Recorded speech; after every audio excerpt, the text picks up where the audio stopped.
Welcome to middle education. लीजिए अब आपके सामने कक्षा 10वीं अर्धवार्षिक परीक्षा वर्ष 2025-26 संस्कृत विषय के प्रश्न पत्र को पूरा का पूरा कवर करने वाले हैं। इस वीडियो में संस्कृत को A to Z कवर करेंगे। हम देखेंगे कि कौन कौन से क्वेश्चंस पूछे गए हैं और क्या होगा सही आंसर। देखिए स्टूडेंट्स, अगर आपने वीडियो देखना स्टार्ट कर दिया है तो मैं आपको बता देता हूँ, इस प्रश्न पत्र से 100% प्रश्न पूछे जाने की संभावना है, क्योंकि ये आपके ब्लूप्रिंट और सिलेबस के अकॉर्डिंग है। इसलिए सारे क्वेश्चन को बहुत अच्छे से याद कर लीजिएगा। डेफिनेटली एग्जाम में बेहतर स्कोर गेन करोगे। अगर मैं आपके संस्कृत के पेपर की बात करूं तो टोटल 23 क्वेश्चन देखने को मिलेगा हमारे एग्जाम में। समय हमें 3 घंटे दिए जाएंगे। टोटल 8 पेज का हमारा पेपर रहेगा और 75 नंबर का हमारा पूर्णांक रहने वाला है, मतलब पेपर रहने वाला है। इस वीडियो को बहुत अच्छे से और सारे क्वेश्चन को याद करने के बाद हम 75 में से 75 नंबर आसानी से ला सकते हैं। आगे बढ़ते हैं। यहाँ पर स्पष्ट रूप से लिखा है सर्व प्रश्न अनिवार्य संति, मतलब सभी प्रश्न को हल करना अनिवार्य है। प्रश्न नाम सम्मुखे निर्धारित अंक प्रदत्ता, कौन सा प्रश्न कितने नंबर का है इसके सम्मुख दिया गया है। एंड इसी प्रकार से इंस्ट्रक्शन मौजूद है। हम सीधे आगे बढ़ते हैं अपने क्वेश्चंस की तरफ और देखते हैं कि इस प्रकार से प्रश्न पूछा गया है और क्या होगा इसका सही आंसर। प्रश्न नंबर 1 कह रहा है उचित विकल्पम चित्वा लिखत। इसका मतलब ये है कि उचित विकल्प का चयन करके लिखना है। मेरे साथ एक एक चीज को याद भी करते जाइएगा, ताकि तुम्हें ज़्यादा फिर बाद में मेहनत ना करना पड़े और अभी बहुत सारी चीज़ें याद हो जाए और एग्जाम में बेहतर स्कोर गेन कर पाओ। पहला नंबर कहता है तस्मिन इति पदे विभक्ति अस्ति। जो तस्मिन शब्द है वो कौन सी पद की विभक्ति है। यहाँ पर ऑप्शन है प्रथमा, सप्तमी, तृतीया, द्वितीया। तो इसका सही आंसर लिखना है ऑप्शन नंबर बा, सप्तमी विभक्ति इज करेक्ट आंसर। आगे बढ़ते हैं। प्रश्न क्रमांक 2, इसमें कहता है अधोलिखितेषु अव्यय नास्ति। इनमें से कौन सा अव्यय नहीं है। प्रातः, तथा, यथा, अस्तु। तो इनमें से कौन सा अव्यय नहीं है। तो इसका सही आंसर लिखना है ऑप्शन नंबर द, अस्तु इस करेक्ट आंसर। यह अव्यय नहीं है। आगे बढ़ते हैं। प्रश्न नंबर 3 कह रहा है दुष्कर्मा इत्यस्मिन् पदे उपसर्गः अस्ति। जो दुष्कर्म शब्द है इसमें क्या उपसर्ग है। अच्छा, उपसर्ग क्या होता है। वे शब्द या शब्दन जो शब्दों के आगे लगते हैं उसे उपसर्ग कहते हैं। उपसर्ग कहाँ लगते हैं, शब्दों के आगे, शब्दों के आगे। अच्छा, और प्रत्यय कहाँ लगता है, तो प्रत्यय लगता है शब्दों के पीछे। तो दुष्कर्मा में उपसर्ग क्या है, तो इसका सही आंसर हो जाएगा ऑप्शन नंबर द, इसमें दुष् उपसर्ग है। आगे बढ़ते हैं। चौथा नंबर कहता है रामस्य इत्यस्मिन् पदे वचनम अस्ति। जो रामस्य शब्द है इसमें कौन सा वचन है, एक वचन, द्विवचन, या फिर चतुर्थी, या फिर सप्तमी। तो देखो यार, चतुर्थी और सप्तमी तो होगा नहीं, क्योंकि ये वचन के प्रकार नहीं है बल्कि ये विभक्ति के प्रकार हैं। तो ये ऑप्शन तो पहले ही कट हो गए। ठीक, अब बचा एक वचन या द्विवचन। इसका सही आंसर हो जाएगा आपका ऑप्शन नंबर आ, एक वचन इस करेक्ट आंसर। आगे बढ़ते हैं नेक्स्ट क्वेश्चन की तरफ। नेक्स्ट हमारा 5वां नंबर कह रहा है कि गमिष्यति इत्यस्मिन् पदे लकारः अस्ति। जो गमिष्यत शब्द है उसमें कौन सा लकार है। तो यहां पर आपका हो जाएगा लिट लकार, लिट लकार, ऑप्शन नंबर आ इस करेक्ट आंसर। इस प्रकार से प्रश्न नंबर 5 तक होता है कंप्लीट।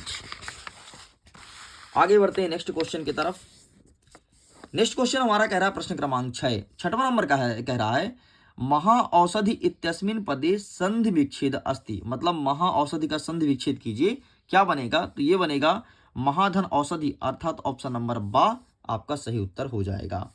आगे प्रश्न नंबर 2 कह रहा है कि कोष्ठकात चित्वा रिक्त स्थान पूर्यत।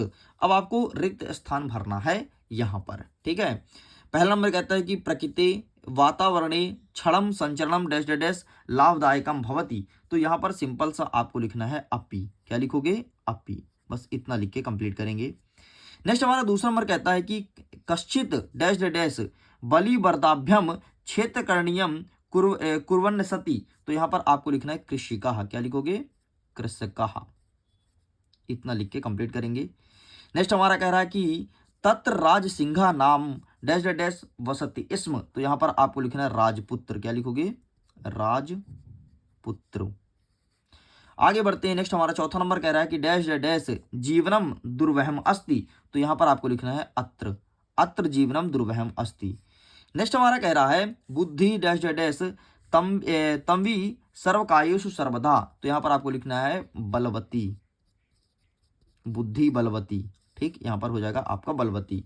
मयूरः डैश डैश डैश इति नामना अपि ज्ञाते, तो यहाँ पर लिखना है अहि भूका। क्या लिखोगे?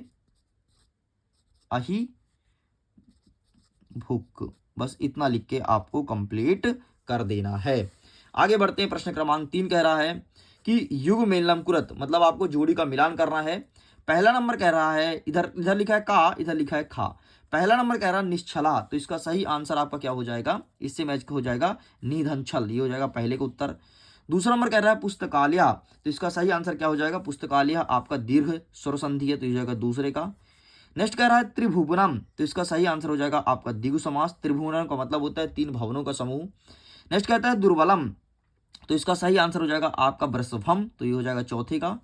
नेक्स्ट आपको कह रहा है कि बुद्धिमती, तो इसका सही आंसर आपका क्या हो जाएगा? बुद्धिमती का भार्या, तो ये हो जाएगा 5वें का। और जो आपका अंतिम वाला बच्चा है तुल्य वात्सला, तो इसका सही आंसर आपको लगाना है जननी, अर्थात ये भी आपको होता है कंप्लीट।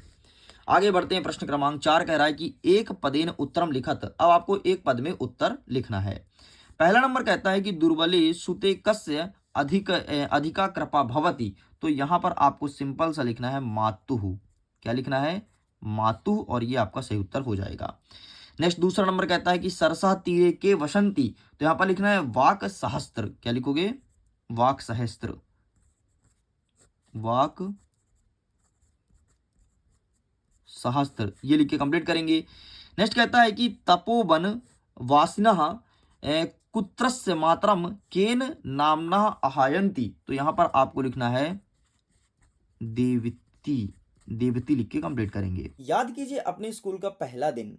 आपको याद है आपने कुछ टारगेट सेट किया था। आपका यही टारगेट था कि क्लास 10th में हम बहुत अच्छे से पढ़ाई करेंगे और अच्छे परसेंटेज बनाएंगे। जैसे ही मेरा अच्छा परसेंटेज बनेगा, हमारे माता पिता का सर गर्भ से ऊपर उठेगा। आपका भी यही ड्रीम था ना?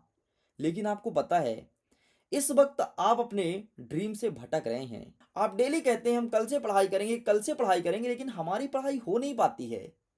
और अब तो हमारे पास ज़्यादा समय भी नहीं बचा है। हमारा नवंबर में हाफ ईयरली एग्जाम में बीतते जा रहा है, जनवरी में हमारा प्री बोर्ड एग्जाम होगा, मतलब हमारे पास मात्र दिसंबर बस का समय बचा है। आपके उंगली को पकड़ के मैं उस लक्ष्य तक ले जाऊंगा जहां से तुम्हारे माता पिता तुम पर प्राउड फील करेंगे और गर्व से समाज के सामने जी सकेंगे। आपके सामने मिडिल एजुकेशन लेकर के आया है टॉपर सीरीज वर्ष 2026। इसके अंतर्गत आपको सभी सब्जेक्ट के सभी चैप्टर को बहुत अच्छे से कवर किया जाएगा। फिर चाहे आपके वस्तुनिष्ठ प्रश्न हो या फिर आपके 2 नंबर 3 नंबर 4 नंबर के क्वेश्चंस। डेली लाइव क्लासेस लेगी और डाउट सेशन भी रखेगी। सारे क्वेश्चन एग्जाम ओरिएंटेड रहेंगे, मतलब वही क्वेश्चन जो आपके एग्जाम में आता है वही सब कराया जाएगा। आपको पता है टॉपर जब भी टॉप करता है ना तो उसकी कुछ ना कुछ स्ट्रेटजी होती है। मैं टॉपर से मिलवाऊंगा और टॉपर के ट्रिक्स को तुम्हारे सामने शेयर करूंगा। जो भी चीजें क्लासेस में बताई जाएगी ना उसका नोट्स दिया जाएगा, वो भी अल्ट्रा एचडी के फॉर्म में। दोनों लैंग्वेज में रहेगी, हिंदी और इंग्लिश। कुछ स्टेप को फॉलो करके हमारे साथ जुड़ सकते हैं। गूगल प्ले स्टोर से मिडिल एजुकेशन का एप्लीकेशन डाउनलोड करना है। एप्लीकेशन जैसे डाउनलोड करते हैं लॉगिन का पूरा प्रोसेस कीजिएगा एंड पेड कोर्स के ऑप्शन को क्लिक करना है। सबसे ऊपर ही आपको टॉपर सीरीज वर्ष 2026 का एक लिंक मिल जाएगा। वहां पर सबसे नीचे आपको बाय बटन का ऑप्शन मिलेगा, उसे सिंपल सा क्लिक करके और अपने यूपीआई से पेमेंट करना है और 20 नवंबर से चल रही डेली लाइव क्लासेस का मजा लेना है। आगे बढ़ते हैं नेक्स्ट, काक चेष्टा विद्यार्थी की दृषि छात्र मेहनते, तो यहां पर आपको सिंपल सा लिखना है आदर्शः। ठीक, इन सारे क्वेश्चन के आंसर को अच्छे से याद भी करना है। नेक्स्ट कहता है कायो एका शरीरेण दुर्बला आसीत, तो यहां पर आपको लिखना है बलि वरदायो, तो यहां पर लिख दोगे बलि वरदायो, इतना लिख के पूरा करेंगे। आगे कहता है छठा नंबर कस्य शोभा एकेन राजहंस भवति, तो यहां पर आपको लिखना है सरसः। क्या लिखोगे? सरसः। इस प्रकार से आपका ये होता है कंप्लीट। आगे बढ़ते हैं, प्रश्न क्रमांक 5 कह रहा है कि अशुद्ध कथनम समक्ष आम और शुद्ध कथनम समक्ष ना इति लिखत, मतलब जो अशुद्ध वाक्य है उसमें आम लिखना है और जो शुद्ध है उसमें ना लिख करके चले आना है। पहला नंबर कहता है कि काक पिकायो वर्णा कृषका भवति, तो यहां पर आपको सिंपल सा लिखना है आम, मतलब ये सही है। नेक्स्ट कह रहा है कि आचारा प्रथमो धर्मा ना, मतलब जो आचार्य हो पहला धर्म नहीं है, तो बिल्कुल यहाँ पर ना कर देना है। नेक्स्ट कहता है कि दुर्बले सुते मातु अधिक्या कृपा न भवति, तो यहाँ पर आपको ना कर देना है। नेक्स्ट कहता है कि गजः लघुकाय निर्बलम च भवति, तो यहाँ पर आपको ना कर देना है। नेक्स्ट कह रहा है कि सिंहा आत्मनाम दुरंतम वानरः मारयन्ति, तो यहाँ पर आपको ना कर देना है। ठीक है, अच्छा ना के नीचे आपको हलंत लगाना है, संस्कृत शब्द है, ध्यान रखना। नेक्स्ट कहता है कि दुर्वहम जीवितम जातम प्रकृति रवि शरणम, तो यहाँ पर आपको आम कर देना है। ठीक है, संस्कृत में आपको पता है ये सब हलंत ना लगाओ ना तो यहाँ पर नंबर कट जाती है। अभी तो ठीक है, अर्धवार्षिक परीक्षा है, कोई दिक्कत नहीं, लेकिन जब तुम बोर्ड एग्जाम में अगर तुम ना के नीचे हलंत नहीं लगाओगे ना, नंबर खचैक से काटते हैं। तो भाई बड़ा मात्रा पाई का ध्यान रखना। मैं खुद बता रहा हूँ, मेरे 10th क्लास में एक बिंदी ना रखने पर नंबर कटा था। पता है किसमें? वो जो एप्लीकेशन होता है ना, एक बिंदी मैंने रखा था, उसमें मेरा नंबर कट गया था। फिर भी मेरे 96 नंबर आए थे क्लास 10th संस्कृत में। ठीक, तो लेकिन नंबर बहुत भयंकर काटते हैं, इसलिए ध्यान रखना, अच्छे से प्रैक्टिस करना, बहुत अच्छे से प्रैक्टिस करना, ताकि बेहतरीन मार्क्स गेन कर पाओ। अगर देखो अब जैसे मेरे 1-2 नंबर यहाँ पर एक या आधा नंबर काटे थे बिंदी ना रखने पर, ठीक है, अगर यही 1-2 नंबर बढ़ जाता ना तो फिर अच्छे परसेंटेज थोड़ी और बन जाते। तो ये सब सीन होता है, इसलिए ये सब चीज़ों को ध्यान रखना। और जो मैं टॉपर सीरीज वर्ष 2026 लॉन्च किया हूँ ना, उनमें आपको यही सब चीज़ें सिखाऊंगा जो बच्चे गलती करते हैं। टॉपर सीरीज वर्ष 2026 में यही सब चीज़ें सिखाई जाएगी। अगर आपने अभी तक नहीं जुड़ा है ना, तो अपनी लाइफ की बहुत बड़ी गलती करने जा रहे हो। जाकर के खुद को इनरोल कर लो और बहुत कुछ सीखो यार। और नया पैटर्न आया है, नए टाइप के क्वेश्चन ये सब बताऊंगा। तुमको पता है ना, पेपर टफ आएगा, सीसीटीवी कैमरा लग रहा है, मतलब मुश्किल तो होना है ना कुछ ना कुछ। चलो आगे बढ़ते हैं। प्रश्न क्रमांक 6 कह रहा है, रामः लवकुशौ कुत्र उपवेश्यते कथयति, और अथवा में क्या कह रहा है इसको भी देखेंगे, लेकिन सबसे पहले इसके आंसर को कवर कर लेते हैं। तो ये रहा आपके सामने आंसर इसका। ठीक है, आप देख सकते हैं बाकायदे यहाँ पर आंसर लिखा गया, तो आप इसका स्क्रीनशॉट ले लो। ये ऊपर वाला और नीचे अथवा वाला क्वेश्चन भी मैं दिखा देता हूँ। ठीक है, यहाँ तक होता है हमारा कंप्लीट। आगे बढ़ते हैं। अथवा वाला ये रहा, माता सुरभि किमर्थम अक्षणे मुज्जयंती स्म, तो ये रहा इसका आंसर। ठीक है, ये नीचे लिखा गया है, तो आप इसका स्क्रीनशॉट ले लीजिए। आगे बढ़ते हैं। प्रश्न नंबर 7 कह रहा है कि बुद्धिमती केन उपेता पित्त ग्रहतुम प्रति चलिता, और अथवा में कहता है कि सरसा शोभा केन भवती। ठीक, तो ये देखिए, ये रहा है आपके सामने इसका आंसर, तो आप इसका स्क्रीनशॉट ले लो, बुद्धिमती वाला और अथवा वाला सरसा शोभा वाला, तो आप इसका भी स्क्रीनशॉट ले लीजिए।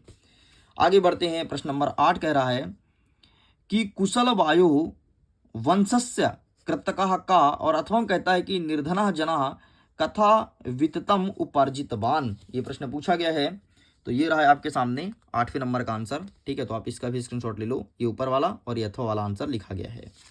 आगे बढ़ते हैं प्रश्न क्रमांक 9 की तरफ।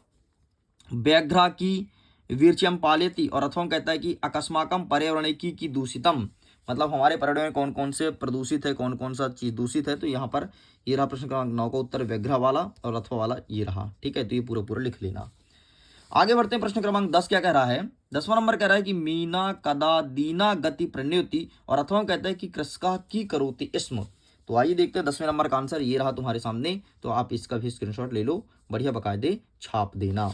अच्छा, इसका पीडीएफ भी तुम्हें डाउनलोड करना है ना, तो पीडीएफ का लिंक मिलेगा वीडियो को डिस्क्रिप्शन बॉक्स में, जा करके आसानी से पीडीएफ को डाउनलोड कर सकते हैं, और वहां पर पूरा का पूरा question paper with solution provide करा दिया जाएगा। आगे हमारा प्रश्न क्रमांक 11 कह रहा है, रेखांकित पदा मिग्रह प्रश्न निर्माण कुरत, मतलब जो नीचे शब्द दिया गया है उसके प्रश्न का निर्माण करना है, और कूपी द्वय मतलब कोई दो। देखो मयूरस्य नृत्य कस्य आराधनम, तो देखो कस्य ऑलरेडी प्रश्न का निर्माण है, तो इसको कुछ नहीं करना, सेम टू सेम ऐसे ही उतार देना है अपने आंसर शीट में। नेक्स्ट देखो कास्मा माता सुरभि आसी, तो ये भी सेम टू सेम कॉपी कर देना है, और बुद्धमती काय पुत्रो प्रभावती, तो ये भी सेम टू सेम कॉपी कर देना, मतलब कुछ नहीं करना है, फ्री का नंबर मिलेगा, बस इसी को चुपचाप आप कॉपी में लिख देना, मतलब ये पेपर ही पूरा उतार देना, क्योंकि ये आंसर ऑलरेडी बन के यहाँ पर लिखा है। आगे बढ़ते हैं। प्रश्न क्रमांक 12 कह रहा है कि अधोलिखितानि वाक्यानि कहा काम प्रति कथयति, मतलब अब आपको वाक्य का कहा काम प्रति कथयति बताना है। कहा मतलब किसने, और काम मतलब किससे, और कथयति मतलब कहा, मतलब किसने किससे कहा, और कोई दो हमें अटेंड करना है। पहला नंबर कहता है कि भवान कुतः भायति पाल्यत्यः, दूसरा नंबर कहता है कि वयस्सः अपूर्वः खलु ना मेघ्यम, और तीसरा नंबर भी देख लो, बाकी मैं तीनों का आंसर आपको लिख करके दिखा देता हूं।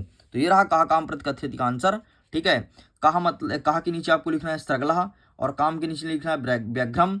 फिर दूसरे नंबर का आंसर का के नीचे आपको लिखना है रामः और काम के नीचे लिखना है विदूषिकम, और तीसरे नंबर में मयूरा लिखना और काम के नीचे लिखना है वाकम। बस इतना लिख के कंप्लीट करेंगे।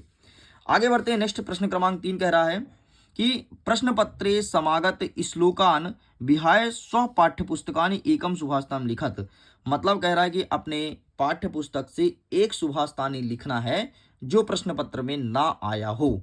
हमें कैसे पता चलेगा कि सर कि ये प्रश्न पत्र में नहीं आया है? तो देखो यहाँ पर प्रश्न पत्र में आए रहते हैं कुछ क्वेश्चन से। देखो जैसे ये वाला आया है ना, ये वाला नहीं लिख सकते हो, अगर लिखोगे नंबर नहीं मिलेगा। ये वाला आया है ना, तो ये वाला भी नहीं लिख सकते हो, इसे भी लिख दोगे नंबर नहीं मिलेगा।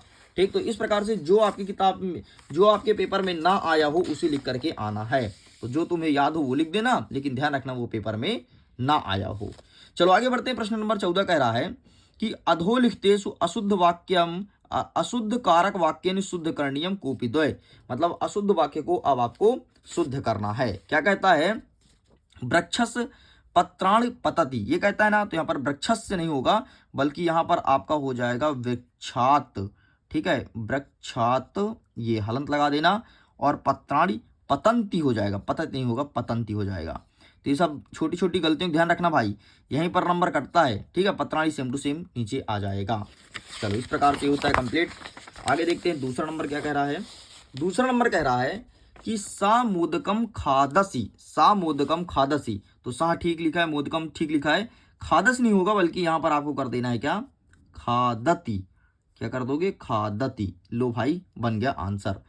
तीसरा नंबर कह रहा है कि भवान कुत्र गच्छसी। तो गच्छसी नहीं होगा, बाकी सब कुछ ठीक लिखा है, गच्छस के स्थान पर तुम्हें लिख देना है गच्छति। ठीक, बाकी ये आगे का सेम टू सेम लिखना है ऐसे ही, बस इसको चेंज करके ये लिख दोगे, तुम्हारा वाक्य सही बन जाएगा। आगे हमारा प्रश्न नंबर 15 कह रहा है कि रिक्त स्थान पूर्यत। पहला नंबर कहता है कि आचारा डैश डैश धर्मा। तो आचारा प्रथमो धर्मा। ठीक है, तो यहाँ पर लिखना है तुम्हें प्रथमो धर्म। ठीक, नेक्स्ट हमारा कह रहा है डैश डैश डैश समस्त सदुपयोग करणीय। तो यहाँ पर लिखना है सदा। यहाँ पर क्या लिखोगे? सदा। नेक्स्ट कह रहा है कि संपत्तो चा डैश डैश डैश चा महतम मेक रूपतम। तो संपत्तो चा विपत्तो चा, संपत्तो चा विपत्तो चा महता मेक रूपतम। नेक्स्ट हो जाएगा बुद्धि बुद्धि डैश डैश डैश त्वंति सर्व कायुषु सर्वदा। तो यहाँ पर हो जाएगा बलवती, बलवती। और बहुत इंपॉर्टेंट क्वेश्चन है, हर बार एग्जाम में आता है। नेक्स्ट याद रखना सर्वसामेव महत्तम विद्यते। तो यहाँ पर लिखना है आपको यथा समयम, समयम, यथा समयम, ये लिख के कंप्लीट करेंगे। आगे बढ़ते हैं। प्रश्न क्रमांक 16 कह रहा है कि अधोलिखितेषु वाक्यानि घटनाक्रम अनुसार लिखत। मतलब ये जो वाक्य दिया है ना, इसे घटनाक्रम के अनुसार जमाना है। तो पहले नंबर में ये आ जाएगा, ठीक है, और दूसरे नंबर में आपका ये वाला आ जाएगा, तीसरे नंबर में आपका ये वाला आ जाएगा, और चौथे नंबर में आपका ये वाला आ जाएगा। मतलब पहली वाला लाइन लिखोगे, फिर दूसरे ये, फिर तीसरा ये, फिर चौथा ये लाइन लिख करके चले जाना है। आगे हमारा 17 नंबर कहता है कि वाच्य परिवर्तन कुरत। अब हमें वाच्य में परिवर्तन करना है। ठीक है, वानराह वृक्षम आरोह्यति। तो यहाँ पर हो जाएगा वानरम, वानराह जहाँ पे लिखा है ना, वहां पर आपको लिखना है वानरेण। ठीक है, वानरेण, और वृक्षम नहीं होगा, वृक्षः, वानरेण वृक्षः, और ये ठीक लिखा है। ठीक है, आरोहितम। ठीक, सॉरी, आरोहितम के स्थान पर हो जाएगा आपका आराहित्य, ये हो जाएगा। ठीक, इस प्रकार से कंप्लीट होता है। सा रोटिकम खादती। तो यहां पर सा नहीं हो जाएगा बल्कि तेन रोटिका, तेन रोटिका खाद्यते, ये हो जाएगा सही उत्तर। नेक्स्ट कह रहा है कि काका पिकस्य सतति पाल्यति। तो यहां पर हो जाएगा काकेन। ठीक है, ध्यान से देख लो भाई, यही सब आएगा एग्जाम में। काकेन पिकस्य, काकेन पिकस्य संतति, संतति, काकेन पिकस्य संतति और पाल्यते, ये हो जाएगा आपका सही उत्तर। यहाँ पर बिंदी जरूर लगाना, मैंने पहले बताया था कि मात्रा पाई भयंकर नंबर कटता है संस्कृत में। ठीक है, इस प्रकार से होता है कंप्लीट। आगे बढ़ते हैं। प्रश्न क्रमांक 18 क्या कह रहा है? अधोलिखितेषु पद्यांश पठित्वा प्रश्नानि उत्तराणि संस्कृत भाषा लिखति। अब आपको पद्यांश पढ़ना है और पद्यांश का उत्तर जो देना है संस्कृत भाषा में। तो इसका आंसर फटाफट मैं दिखाने वाला हूं, पद्यांश आप ध्यान से देख लो। ठीक है, ये पद्यांश देख लिए। तो जो पहला नंबर कहता है स्त्रगला कीदृशी आसीत, तो इसका आंसर हो जाएगा स्त्रगला धूर्तः आसीत, ये हो जाएगा पहले नंबर का उत्तर। जो दूसरा नंबर कहता है कि व्यग्रह काय प्रहांति दृष्टा, तो इसका आंसर हो जाएगा व्यग्रे, ये है, ये चपटाय प्रहांति दृष्टता, ये हो जाएगा दूसरे नंबर का आंसर। और तीसरा नंबर कहता है कि व्यग्रह की कुर्वन्ति सा दृष्टा, तो यहाँ पर इसका आंसर आपका हो जाएगा ये पूरा पूरा यहाँ तक लिख देना, ठीक। ये हो जाएगा तीसरे नंबर का आंसर। आंसर मैं दिखा देता हूँ, परेशान मत होना, एक एक चीज़ का आंसर लेकर के आएंगे, देखो बस इतना तुम्हें छाप देना है। आगे बढ़ते हैं। नेक्स्ट आपका अथवा क्या कह रहा है? अथवा कह रहा है कि अगेन एक पद्यांश दिया गया है, ठीक है, और इसके क्वेश्चन स्टार्ट होते हैं यहाँ से, ठीक। तो कह सुखेन विश्रमते, मतलब कौन सुख में विश्राम करता है, तो यहाँ पर आपको लिखना है ये एका सिंहे सुखेन विश्रमते, तो ये हो जाएगा पहले नंबर का उत्तर। दूसरा प्रश्न क्या कह रहा है? कह सिंहस्य पुंछी धुनति, ठीक है, तो यहाँ पर हो जाएगा क्या, ये है, ये बानरः आगत्य तस्य पुंछी धुनति, तो ये हो जाएगा आपके दूसरे नंबर का उत्तर, ठीक है। आगे बढ़ते हैं। नेक्स्ट क्वेश्चन क्या कह रहा है? कुद्रा सिंह की करोति, तीसरे नंबर का आंसर आपको यहां से लिख देना है कुद्रा सिंह इतस्य धावति गर्जति कीपमस्तु, बस इतना लिख के कंप्लीट करेंगे। ये रहा तीसरे नंबर का आंसर, ठीक है। ये भी कंप्लीट होता है, मैं इसको भी दिखा देता हूं, ये रहा, तो टेक अ स्क्रीनशॉट। आगे बढ़ते हैं। प्रश्न नंबर 19 कह रहा है कि अधो लिखतेषु पद्यांश पठित्वा प्रश्न उत्तराणि लिखति, इसको पढ़ना है, इसके प्रश्न का उत्तर देना है। और ठीक अथवा देख लो, एक और पद्यांश दिया गया है, इसके प्रश्न का भी उत्तर देना है। तो मैं दिखा देता हूँ 19 का आंसर, ये देखो, ये रहा ऊपर वाला, आप इसका स्क्रीनशॉट ले लो, एंड ये रहा नीचे वाला, तो आप इसका भी स्क्रीनशॉट ले लीजिए। नेक्स्ट हमारा 20वां नंबर कहता है अधो लिखताम हमारा 20वां नंबर कह रहा है, आइए फटाफट इन सभी का आंसर देख लेते हैं कि इनका सही आंसर क्या होगा। तो ये लिखा है इनका आंसर, ठीक है, तो आप इसका भी स्क्रीनशॉट ले लीजिए। चलिए आगे बढ़ते हैं नेक्स्ट क्वेश्चन की तरफ। नेक्स्ट हमें एक और दिया गया है, ठीक है, और इसका प्रश्न नीचे दिया गया है, तो आइए देख लेते हैं फटाफट इसका भी सही उत्तर क्या हो जाएगा। तो ये लिखा है तुम्हारे सामने अथवा में, तो आप इसका भी स्क्रीनशॉट ले लो, देखो दोनों का, ठीक है। आगे बढ़ते हैं। प्रश्न नंबर 21 कह रहा है कि अधोलिखित गद्यांशम सम्यक पठित्वा प्रश्न उत्तराणि लिखत, मतलब इस गद्यांश को ध्यान से पढ़ना है और प्रश्न का उत्तर देना है, ठीक। तो जननी जन्मभूमि कस्य गरीसेसी, ये प्रश्न पूछा गया है, तो यहाँ पर आपका हो जाएगा पहले नंबर का उत्तर स्वर्गाय वाला, ठीक है। नेक्स्ट कह रहा है कि माता भूमि इति का कथ्यति, मतलब माता भूमि ने क्या कहा था, तो इसका आंसर ये रहा वैदिक ऋषि कथ्यति, ठीक है, तो ये जाएगा दूसरे नंबर का आंसर। तीसरा नंबर कह रहा है कि अस्य गद्यांश सारांशा लिखति, इस गद्यांश का सारांश लिखना है, तो वो मैं भी दिखा देता हूँ। और स्वर्गात शब्द का विभक्ति कौन सा होगा, तो ये हो जाएगा आपकी पंचमी विभक्ति, यहाँ पर लिखना है पंचमी विभक्ति, ठीक। इस प्रकार से ये होता है कंप्लीट। अब इसका सही आंसर क्या होगा, ये लिखा है इसका सही answer, please take a screenshot. आगे बढ़ते हैं। नेक्स्ट हमारा प्रश्न नंबर 22 क्या कह रहा है कि स्वप्रचारस्य कृते पंच दिवसानाम एकम अवकाशार्थम प्रार्थना पत्रम लिखत, और अथवा में कह रहा है कि स्वभातु जन्म दिवस्य कृते स्वमित्र आमंत्रण पत्र लिखत, मतलब ये कह रहा है कि पहले में 5 दिन की छुट्टी के लिए एक आवेदन पत्र लिखना है, और दूसरा नंबर कह रहा है कि जन्म दिवस हो रहा है आपके भाई का, तो दोस्त को आमंत्रण पत्र भेजना है। तो आइए देख लेते हैं क्या होगा इसका सही आंसर। तो ये तुम्हारे सामने लिखा है, ठीक है, पूरा पूरा आप इसका स्क्रीनशॉट ले लो, एंड अथवा वाला देख लो, ये रहा तुम्हारे सामने, तो आप इसका भी स्क्रीनशॉट ले लो। आगे बढ़ते हैं। नेक्स्ट प्रश्न नंबर 23 क्या कह रहा है, अधोलिखितेषु एकम विषयम स्वीकृति सत्शब्देषु, मतलब 100 शब्दों में आपको निबंध लिखना है संस्कृत भाषा में। अकस्मात देशम, अनुशासनम संस्कृत भाषा है, और उत्सभा। तो मैं तो कहता हूँ संस्कृत भाषा के ऊपर तुम याद कर लो, यही तुम्हारे एग्जाम में काम आएगा, और तुम्हारे बोर्ड एग्जाम में भी यही पूछा जाएगा। तो एक चीज पढ़ो, लेकिन ऐसा पढ़ो कि याद ही हो जाए, ठीक है। तो इसका भी आंसर मैं दिखा देता हूँ, अगर तुम्हारे पास है तो दिन बेहतर है, नहीं है तो एक बार मैं आंसर आपको दिखा देता हूँ। तो ये रहा तुम्हारे ऊपर, तुम्हारे पास अनुशासन के ऊपर, ठीक है, जिसका फोटो क्लिक कर लो। ये रहा तुम्हारे सामने संस्कृत भाषा के ऊपर, तो आप इसका भी फोटो क्लिक कर लीजिए। एक और देख लीजिए महाकवि कालिदास, ये भी काफी इंपॉर्टेंट है, ठीक है, तो इसे भी देख लीजिए, बस इतना आपको याद करना था। इस प्रकार से स्टूडेंट्स पूरा का पूरा मैंने क्वेश्चन पेपर को कंप्लीट कर दिया है विथ सोल्यूशन, जैसे कि मैंने प्रॉमिस किया था। पीडीएफ भी डाउनलोड कीजिए, लिंक वीडियो को डिस्क्रिप्शन बॉक्स में दिया गया है। वीडियो को पूरा देखने के लिए बहुत बहुत धन्यवाद, थैंक यू।